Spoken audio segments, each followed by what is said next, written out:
Hey guys, welcome back to another video in the r/entitled people subreddit. Today I have 4 short but sweet entitled people stories for you because I liked them. So I hope you enjoy them too, and here's 4 short stories for you.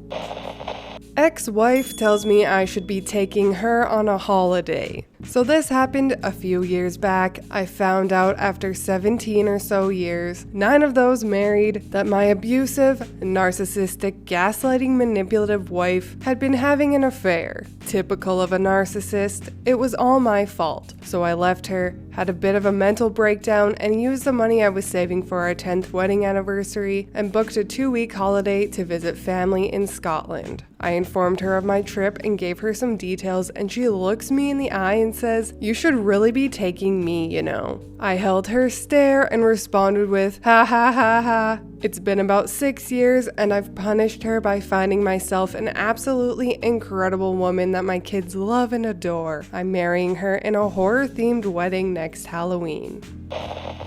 Geez, definitely a narcissist, and I feel bad for homeboy for not realizing that until being 17 years deep with that awful woman. Glad he stood his ground though and found someone seemingly lovely. I assume she's lovely because they're having a horror-themed wedding, and anyone down for that is most likely cool as heck.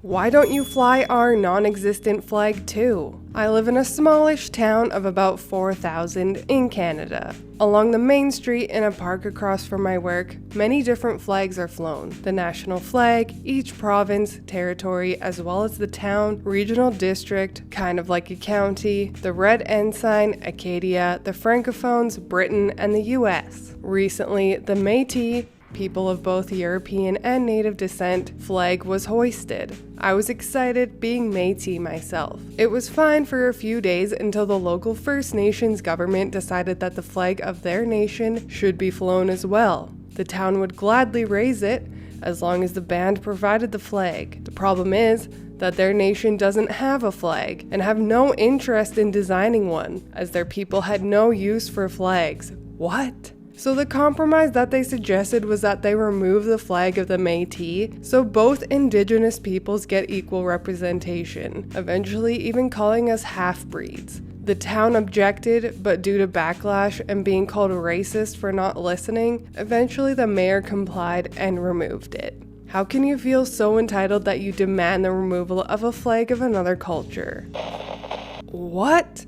This makes absolutely no sense. Remove your flag because we don't have one, so we can have equal representation. But if you're removing the flag, that would be 0 representation. I'm not going to go into this one too much, but I'm from Canada and I've learned about Indigenous peoples throughout my entire life, and all I'll say is that I think their culture is absolutely amazing and so cool. Their spiritual connections to the earth and animals is inspiring. One of my favorite cultures to learn about, to be honest. They should absolutely be embraced and taught about and have their flag flown, but like with any culture, there's always going to be a few bad eggs that ruin it for everybody, and that's just life.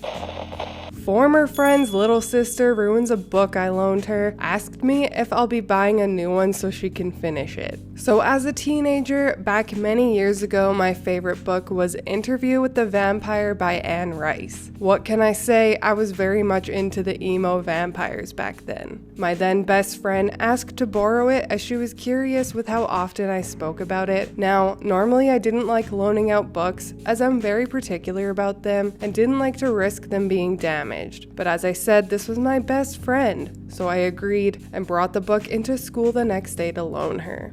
A few weeks go by and I ask her how she's getting on with the book, what she thinks, etc. She tells me she's gotten about halfway through, but her little sister had gotten her hands on it and drawn all over the pages, so she threw it out. She then asked me when I'd buy another copy and if she could finish it when I did. I told her she should be buying me a new copy, and she said it wasn't her fault her sister had ruined it, and she wasn't going to pay for it.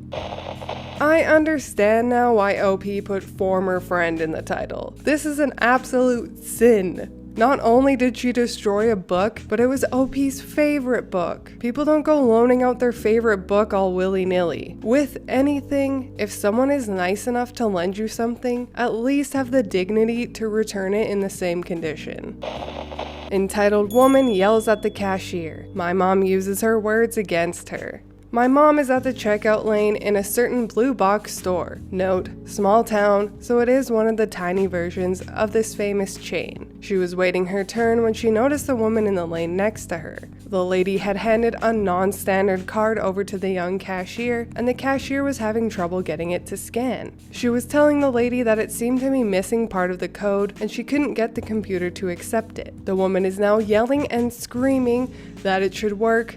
She demands a manager to come over. Manager comes over, shows the girl how to input the payment correctly. The woman, meanwhile, has been yelling/berating the girl and manager loud enough for the entire front half of the store to hear. How long has she been working here? She shouldn't be on the registers if she doesn't know how to work them. You guys need to hire better people up here. Even an idiot could do better, and she has been working here for weeks. If she has been working up here for that long, she should know how to do this.